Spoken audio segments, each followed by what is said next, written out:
Welcome to Pappu's kitchen. நான் இன்னைக்கு பாப்பூஸ் கிச்சன்ல சூப்பரான சாஃப்டான பஞ்சு மாதிரி இருக்கிற இட்லி செய்ய போறேன். இந்த இட்லி எப்படி செய்யறங்கிறத நாம இப்ப பார்க்கலாம். இட்லி பஞ்சு போல இருக்கிறதுக்கு எந்த அளவுக்கு மெஷர்மெண்ட் எடுக்கலாங்கிறத பத்தி நாம இப்ப பார்க்கலாம்.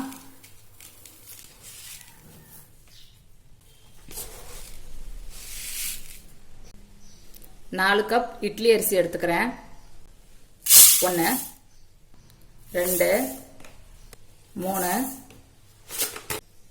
4. இப்போ நான் எந்த கப் அரிசி அளந்தனோ அதே கப்ல தான் உளுந்து எடுக்க போறேன். 1 கப் அளவு உளுந்து எடுத்துக்கிறேன்.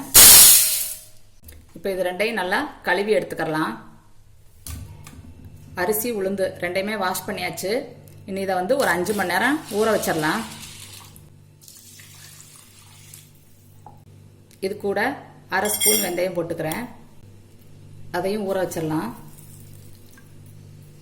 இது 5 மணி நேரம் நல்லா ஊறட்டும்.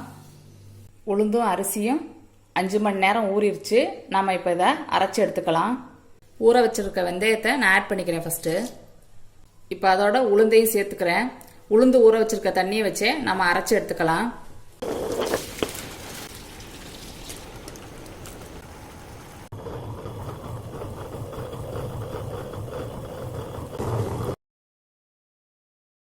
மாவு நல்லா பொங்கி அரைஞ்சு வந்துருச்சு. இதோட நம்ம மாவை எடுத்துக்கலாம். உளுந்து அரைச்சு அள்ளி வச்சாச்சு. இனி அரிசி அரைச்சுக்கலாம்.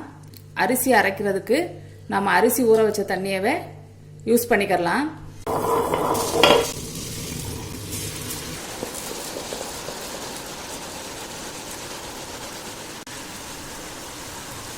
அரிசி அரையட்டும். அரிசி நல்லா மாவு ஆட்டிருச்சு. இதோட கிரைண்டர் ஆஃப் பண்ணிட்டு அள்ளி வச்சிடலாம். அரிசி உளுந்து ரெண்டுமே ஆட்டி எடுத்தாச்சு. இதை நல்லா மிக்ஸ் பண்ணி விட்டுறலாம்.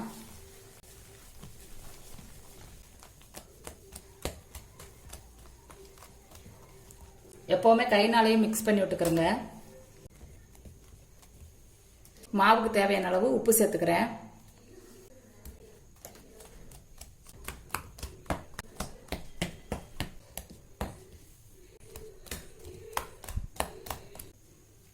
நல்லா மிக்ஸ் பண்ணி விட்டாச்சு.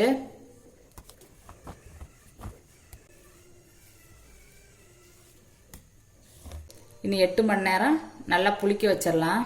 நைட் அரைச்சி வச்சா காலையில் இட்லி ஊற்ற கரெக்டாக இருக்கும். 8 மணி நேரம் ஆச்சு. இப்போ ஓப்பன் பண்ணி பார்க்கலாம் மாவு நல்லா பொங்கியிருக்கான்னு. மாவு ஃபுல்லாக பொங்கி தட்டுலலாம் ஒட்டிருச்சு. இதை லைட்டாக மிக்ஸ் பண்ணி விட்டுறலாம்.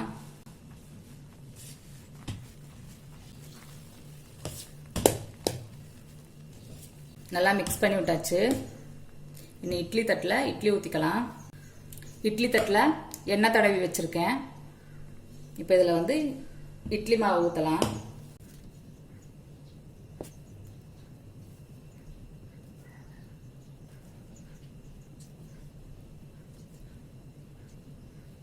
இட்லி தட்டில் இட்லி மாவு ஊற்றியாச்சு. இப்போ ஒரு இட்லி சட்டியில் தண்ணி ஊற்றி கொதிக்க வச்சுருக்கேன். இப்போ இதில் இட்லி தட்டுகளை வச்சிடலாம். இது ஒரு 10 to 12 நிமிஷம் மூடி வச்சு வேக வச்சிடலாம். அடுப்பு ஹை ஃப்ளேம்ல இருக்கட்டும். 10 நிமிஷம் ஆச்சு. ஓப்பன் பண்ணலாம். இட்லி வெந்துருச்சான்னு பார்க்கறதுக்கு கையை லைட்டாக தண்ணியில் தொட்டுட்டு இப்படி குத்தி பாருங்க. ஒட்டலைனா இட்லி வெந்துருச்சுன்னு அர்த்தம். இதோட ஸ்டவ் ஆஃப் பண்ணிடலாம்.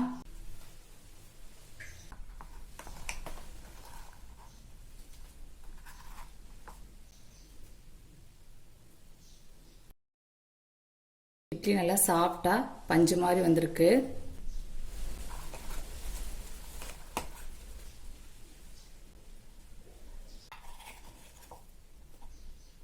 சூப்பரான பஞ்சு போன்ற சாஃப்டான இட்லி ரெடி.